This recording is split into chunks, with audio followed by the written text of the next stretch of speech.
guddiga kumeel gaarka ah ee doorashooyinka Puntland wuxuu ku wargelinayaa dadweynaha iyo inta daneynaysa in iminka ay socoto diiwaangelinta ururada siyaasadda ee doonaya inay ka qayb galaan tartanka doorashada qof iyo cod ah ee dowladaha hoose ee Puntland.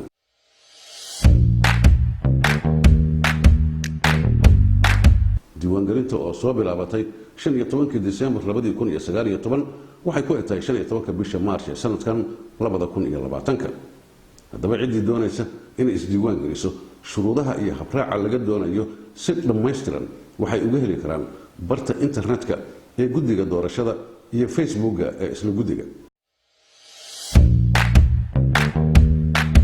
haddii aad u baahato faahfaahin la xiriirta diiwaangelinta iyo shuruudaha iyo habraaca diiwaangelinta ururada siyaasadana waxaad la soo xiriiri kartaa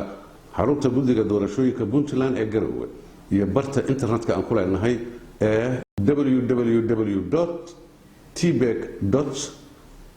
www.tbec.pl.so